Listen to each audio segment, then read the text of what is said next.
Hello दोस्तों, कैसे हो आप लोग। चलो आज एक और नई कहानी की शुरुआत करते हैं। शाम के 4 बज रहे थे। उसी वक्त मेरा मोबाइल बज उठा। सामने विक्रम था। हमेशा की तरह वो प्यार से बोला, जाने मन क्या कर रही हो। मैंने कहा कुछ नहीं, बस अब ऑफिस से निकलकर पीजी जाऊंगी। तुम क्या आ रहे हो। और सामने से जो सुना उस पर विश्वास नहीं हुआ। विक्रम बोला, जान पैकिंग कर लो, हम घूमने जा रहे हैं। आज फ्राइडे है, मंडे भी ऑफ है और ट्यूसडे की मैं छुट्टी ले लूंगा। तुम बस पैकिंग करो और रास्ते के लिए कुछ खाना पैक करवा लेना, मैं जल्दी पहुंचता हूं। विक्रम भी ना सरप्राइज कर देता है कभी कभी। पिछले 1 महीने से इसी बात पर हमारी बहस चल रही थी। मैं उससे कह रही थी लॉन्ग वीकेंड आ रहा है, प्लान बनाओ, पर उसने अपने घर जाने की रट लगा रखी थी। हम दोनों ही गुड़गांव में जॉब करते थे, अलग अलग पीजी में रहते थे।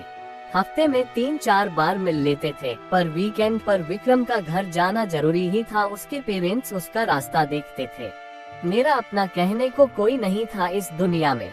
चाचा ने बचपन में पाल दिया, पढ़ा लिखा भी दिया। अब जब वो नहीं रहे तो मैं उनकी फैमिली में एक अवांछनीय सदस्य हो गई। इसलिए पिछले 2 साल से पीजी में रहने आ गई थी।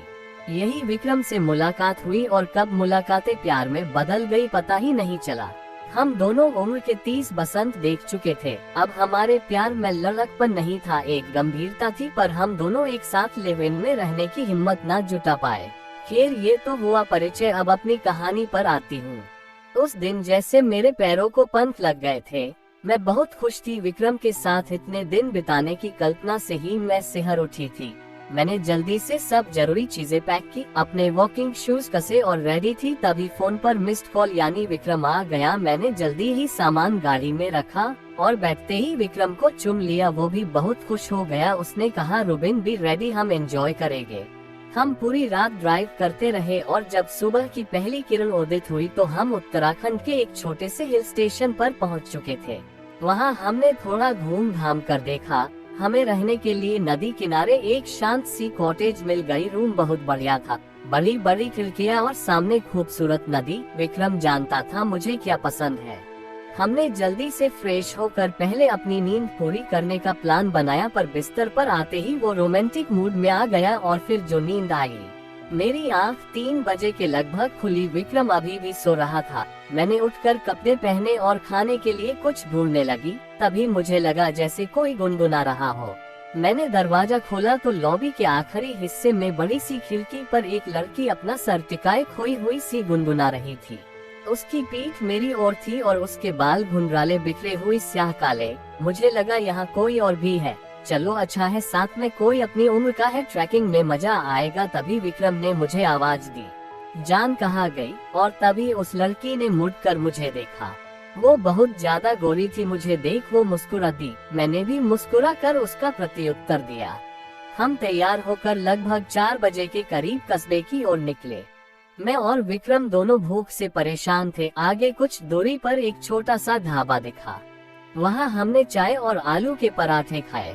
ढाबे का मालिक एक बूढ़ा सा आदमी था। वो कहने लगा, आप लोग कहाँ रुके हो, हम लंच बॉक्स भी भेज सकते हैं। जब हमने बताया हम कहाँ रुके हैं तो उस बूढ़े और ढाबे पर 2-3 लोगों की आंखें फैल गई। कोई कुछ बोला तो नहीं, पर कानाफूसी होने लगी थी। मुझे थोड़ा अजीब लगा, पर हम उस वक्त वहाँ से निकलकर नीचे बाजार की तरफ घूमने निकल गए। आते वक्त रात का खाना पैक करवा हम कोई 7 बजे के लगभग कॉटेज पहुँचे। मेन गेट पर शिब्बू मिल गया। वो कॉटेज का केयरटेकर था। उसने बताया, यहाँ सिर्फ ब्रेकफास्ट और चाय काफी ही मिल सकती है, पर पीछे की तरफ किचन है जहाँ आप खुद खाना बना सकते हैं। विक्रम उससे आसपास घूमने की जगह पूछने लगा और मैं रूम की तरफ बढ़ चली। लॉबी पर पहुँचते ही मुझे ठंडी हवा का एहसास हुआ। मैं चाबी होल में लगा ही रही थी। मुझे साथ के कमरे से धीमे संगीत की आवाज आई, बहुत ही मधुर पर उदास सा। मुझे अचानक वो लड़की याद आ गई। पीछे पीछे विक्रम था। वो कहने लगा, अंदर चलो, यहाँ क्यों खड़ी हो, एक राउंड और हो जाए। उसकी आंखों में शरारत थी। मैं बस उसकी आंखों में खो गई। मैं उससे दीवानों की तरह प्यार करती थी। मेरे लिए सिर्फ वो ही तो था उसका प्यार जिस शर्त पर मिले मुझे मंजूर था।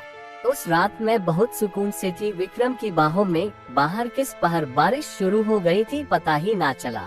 मुझे प्यास लगी थी। फोन उठा कर देखा तो रात के 2 बज रहे थे। बारिश की रिमझिम और रात का सन्नाटा अलग ही दुनिया लग रही थी। मैंने विक्रम को देखा, वो किसी छोटे बच्चे की तरह सो रहा था। मैंने उठकर खिड़की खोली और बारिश की बूंदों को अपने चेहरे पर महसूस करने लगी। तभी साथ वाले रूम से किसी के रोने की आवाजें आने लगी। कोई आदमी जोर जोर से बोल रहा था और कोई लड़की रो रही थी। उनकी आवाजें स्पष्ट नहीं थी, जैसे दबी दबी सी थी। खिड़की बंद करने की आवाज से विक्रम भी उठ बैठा। कहने लगा, रुबिन तुम रात को खिड़की क्यों खोल रही हो? ये कॉटेज नदी के पास है, जंगली जानवर भी आ सकते हैं। मैंने तब दिन में मिलने वाली वो बिखरे बालों वाली लड़की का जिक्र किया। मेरा ख्याल था वो कोई विदेशी है। विक्रम बोला, उन्हें छोड़ो, कल तुम्हें एक वाटरफॉल पर ले जाऊंगा। अभी इधर आओ और मुझसे लिपट जाओ। सुबह बड़ा फ्रेश मूड था। हम जल्दी से नाश्ता करके वाटरफॉल की तरफ निकल पड़े। जाते जाते शिब्बू ने कहा, आप वाटरफॉल नीचे से ही देखिएगा, ऊपर चोटी पर मत जाइएगा। उस चोटी से फिसलकर बहुत लोग जान गंवा चुके हैं। लगभग 3 किलोमीटर की ट्रैकिंग करके हम उस वाटरफॉल तक पहुँचे। वहाँ काफी चहल पहल थी, पर्यटकों के साथ साथ लोकल लोग भी थे। संडे जो था वाकई बहुत खूबसूरत जगह थी। हम भी वहाँ फोटो लेने लगे। वहाँ पर एक छोटा सा लड़का लगभग जला हुआ पतीला, मैगी और कुछ कोल्ड ड्रिंक की बोतलें लिए बैठा था। विक्रम ने उससे कहा, मैगी के साथ साथ चाय पिला सकते हो? उसने हाँ में सर हिलाया। विक्रम उससे बातें करने में व्यस्त हो गया। मैं कैमरा लेकर थोड़ा और ऊपर को चढ़ने लगी। एक पतली सी ओबड़ खाबड़ पगडंडी सी थी जो वाटरफॉल के साथ साथ चल रही थी। मुझे लगा जहाँ विक्रम बैठा है उसके शॉट ऊपर से जाकर लिया जाए, वाटरफॉल की बढ़िया पिक्चर आएगी। अभी थोड़ा आगे ही बढ़ी थी कि अचानक वो उलझे बालों वाली लड़की मुझे अपने आगे दिखाई दी। वो बहुत तेजी से आगे बढ़ रही थी। मैं लगभग भागते हुए उसके पास पहुंची। मैंने हाथ आगे बढ़ाया ही था कि वो पलटी। मैं सकपका गई। मैंने कहा, हेलो। वो मुस्कुरा दी। मैंने बात आगे बढ़ाते हुए कहा, आर यू अलोन हियर? उसने ना में सिर हिलाया। उसका चेहरा गोल और बहुत गोरा था, पर आंखें एकदम काली, उसके बालों की तरह। वो बेहद खूबसूरत थी। मैंने उससे पूछा, वेयर आर फ्रॉम? इस बार वो धीमी आवाज में बोली, मैं भी भारतीय ही हूँ। मैंने कहा, ओह, मुझे लगा आप विदेशी हो। वो हल्के से हंस दी। तभी मुझे ढूंढता हुआ विक्रम आ गया। मैंने परिचय करवाया, मैं रुबिन और मेरे हस्बैंड विक्रम। मैं झूठ बोल गई। उसने अपना नाम सारा बताया। विक्रम ने चाय पीने का ऑफर दिया पर उसने मना कर दिया। वो चोटी की ओर बढ़ चली। जाते जाते विक्रम ने उससे भी कैफल कहा। वो पलटी और मुस्कुराते हुए हाथ हिला दिया। हम लगभग 2 घंटे वहीं बैठे रहे पर सारा वापस नीचे की ओर नहीं आई। मैंने कहा, चलो बाजार घूम आते हैं, पर विक्रम का मूड कुछ और था। हम वापस कॉटेज पहुँचे। वापसी के सारे रास्ते विक्रम शरारत करते हुए आया था। कभी गले लगा लेता, कभी चुम लेता, कभी गोदी में उठा लेता। मुझे लग रहा था काश यह वक्त यही रुक जाए, हम हमेशा यही रह जाए। जब मेरी नींद खुली विक्रम बिस्तर पर नहीं था। मैं कपड़े पहनते हुए उसे आवाज देने लगी पर कोई जवाब नहीं आया। विक्रम कहीं भी नहीं था। तभी बाहर लॉबी में कुछ आवाज आई। मैंने दरवाजा खोला तो विक्रम बाहर उस खिड़की के पास खड़ा था जहां मैंने सारा को पहली बार देखा था। उसी तरह सर टिकाए हुए बाहर देखते हुए। जनाब, कहाँ खो गए? विक्रम पलटा और बोला, मुझे कोई उदास सी धुन सुनाई दी। उसका पीछा करते करते यहाँ आ गया। साथ वाले दरवाजा हल्का सा खुला हुआ था। मुझे जिज्ञासा हुई, सारा वापस आई कि नहीं। मैंने देखा तो रूम बिल्कुल खाली था। पलंग पर एक भी सिलवट नहीं, पर्दे लगे हुए। मुझे लगा सारा शायद चली गई। हमने डिसाइड किया आज डिनर खुद ही बनाएंगे। विक्रम ने शिब्बू से चिकन और वोडका ले आने को कहा। हमने कॉटेज के आंगन में आग जलाई, साइड में ही चूल्हा मंगा लिया। वोडका देख शिब्बू भी हमारे साथ बैठ गया। मैं चिकन पकाने लगी। रात बढ़ती जा रही थी। शिब्बू 2 पैग लगाने के बाद सिटी हो गया था। कहने लगा, बाबूजी हमें भी दिल्ली ले चलो, अपने पास रख लेना, सेवा कर देंगे। विक्रम उसे समझने लगा, अरे तुम तो जन्नत में रहते हो, यहाँ काम भी कम है, आराम से रहो। आज तो कॉटेज में हम अकेले ही गेस्ट हैं। शिब्बू ने कहा, साहब पिछले कुछ महीनों से आप ही अकेले गेस्ट हो। मैं और विक्रम एक दूसरे की शक्ल देखने लगे। हमने कहा, अच्छा एक कपल और भी था हमारे साथ वाले रूम में। आदमी को तो देखा नहीं, पर लड़की से मैं कॉटेज और फिर वाटरफॉल पर भी मिली। क्यों झूठ बोलते हो? शिब्बू का चेहरा सफेद पड़ गया। वो कुछ नहीं बोला। विक्रम ने कहा, क्या हुआ? शिब्बू अपना गला साफ करते हुए बोला, साहब मैं अपनी माँ की कसम खाता हूँ आप यहाँ अकेले ही गेस्ट हो, आप आ गए, नहीं तो मैं खुद अपने गांव जाना वाला था। मैंने कहा, फिर वो लड़की कौन थी, कहाँ से आई? शिब्बू ने बताया, इस कॉटेज के बारे में बहुत कहानियाँ फैली हुई है। ये बहुत पहले अंग्रेजों के जमाने में किसी साहब बहादुर का घर था और यहाँ कुछ मौतें हुई थी। तब से आसपास के लोग यहाँ आवाजें सुनने लगे, कभी कोई उदास सी धुन, कभी लड़की के गाने की, कभी रोने की। मेरा ये सुनकर खून जम गया था, पर शिब्बू हमें सांत्वना देते हुए बोला, साहब मैंने तो आज तक ऐसा कुछ देखा ना सुना, मैं तो रोज यही रहता हूँ, कभी कुछ नहीं देखा। बिना जैसे तैसे निपटा के हम दोनों रूम में आ गए। विक्रम मेरा धीरज बोला, यार कहाँ इसकी बातों में आ रही हो, पर अंदर से वो भी डरा हुआ लग रहा था। वोडका उतर चुकी थी और नींद भाग गई थी। मैं और विक्रम इधर उधर की बातें करते हुए टाइम बिता रहे थे। रात के 10 बज गए थे, बारिश शुरू हो गई, उसने माहौल को और बोझिल बना दिया था। बातें करते करते हम कब सो गए पता ही नहीं लगा। रात के किसी वक्त मुझे लगा जैसे मेरे ऊपर कोई झुका हुआ है। मैंने आंखें खोली तो सारा थी।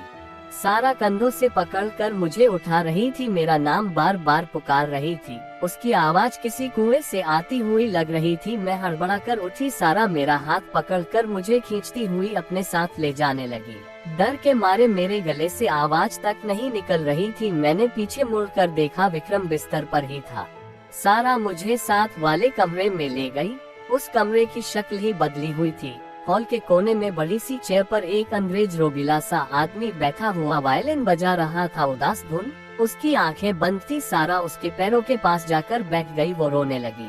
सारा ने उसका हाथ अपने हाथ में लिया और कहने लगी, please Albert, don't go, don't leave me. पर उस आदमी पर कोई फर्क नहीं पड़ रहा था। सारा का चेहरा लाल हो गया था। अचानक वो आदमी खड़ा हुआ और मेरी ओर बने लगा। मैं डर गई थी, जैसे मेरे आंखों के सामने कोई पिक्चर चल रही थी। तभी सारा के हाथ में ना जाने कहां से बंदूक आ गई थी। सारा फिर बोली, एल्बर्ट स्टॉप। पर वो आदमी आगे बढ़ता ही जा रहा था और फिर एक धमाका और ढेर सारा धुआं, और तब पहली बार मेरे गले से चीख निकली। विक्रम और शिब्बू भागते हुए मेरे पास आए। मैं उस कमरे में खड़ी हुई थी और लगातार चीखे जा रही थी। वहाँ कुछ भी नहीं था। विक्रम मुझे उठाकर अपने कमरे में लाया, मुझे पानी पिलाया। मैं पसीने में भीगी हुई थी। वो बार बार मुझसे पूछ रहा था क्या हुआ, पर मैं कुछ बता नहीं पा रही थी। फिर कब मैं बेहोश हो गई पता नहीं लगा। जब मेरी आंख खुली सवेरा हो गया था। विक्रम परेशान सा मेरे सिरहाने बैठा हुआ था। रूम के दूसरे कोने में शिब्बू दीवार से सर लगाकर ऊब रहा था। मैंने उठने की कोशिश की तो विक्रम ने मेरी मदद की। ऐसा लग रहा था जैसे मैं सदियों से बीमार हूँ। बहुत कमजोरी लग रही थी।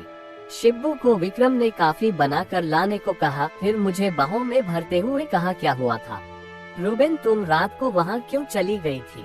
मैंने सारी बात बता दी। विक्रम सुनकर सन्न रह गया। उसने जैसे तैसे पैकिंग की, मुझे सहारा देकर तैयार करवाया और हम निकल पड़े कॉटेज से। जैसे जैसे दूर जा रहे थे, मेरे शरीर में जैसे जान आती जा रही थी। हम बाजार में पहुंच गए। विक्रम ने उस छोटे से ढाबे पर गाड़ी रोक दी। वो बूढ़ा चाय बना लाया। विक्रम और मेरी सफेद शक्ल देखकर वो बोला, साहब हम तो पहले ही दिन आपको बताने वाले थे, पर शहर के लोग ऐसे बातों को कहाँ मानते हो। फिर जो उसने कहानी सुनाई वो इस प्रकार थी। ये बात उस जमाने की है जब अंग्रेज भारत छोड़कर जाने वाले थे। ये कॉटेज अंग्रेज अफसर एल्बर्ट केट की थी। उसकी फैमिली इंग्लैंड में थी। वो लगभग 40 साल का हट्टा कट्टा आदमी था। कुछ साल पहले वो बंगाल से एक एंग्लो इंडियन लड़की सारा को अपने साथ ले आया था। वो बेचारी उससे बहुत प्यार करती थी, पर जब अंग्रेज भारत छोड़कर जाने लगे तो एल्बर्ट सारा को छोड़कर जाने लगा। उसे वो साथ कैसे ले जाता। इंग्लैंड में उसकी बीवी और 4 बच्चे थे। सारा सारी जिंदगी जिसे प्यार समझ रही थी वो तो बस मन बहलाव था। उसने बहुत कोशिश की एल्बर्ट ना जाए, पर वो ना माना और फिर सारा ने उसे गोली मार दी और खुद वाटरफॉल से छलांग मारकर आत्महत्या कर ली। तब से ही उनकी आत्मा भटक रही है। मैं सारे रास्ते यही सोचती हुई आई कि क्यों सारा ने मुझे चुना। क्या वो कुछ बताना चाहती थी, मुझे इशारा करना चाहती थी। जब गुड़गांव करीब आने लगा तो मैंने विक्रम को कहा, क्या तुम भी मुझे छोड़ तो नहीं जाओगे? हमारे रिश्ते का भी तो कोई नाम नहीं। विक्रम मेरी ओर हैरानी से देखने लगा। वो कुछ नहीं बोला। जिंदगी वापस आकर फिर बिजी हो गई। एक शाम मेरा फोन बजा। हेलो जाने मन, रेडी हो जाओ, मम्मी पापा आ रहे हैं। और उस उलझे बालों वाली लड़की ने मेरी जिंदगी सुलझा दी थी। दोस्तों, कैसी लगी आपको ये कहानी? कमेंट करके जरूर बताइए।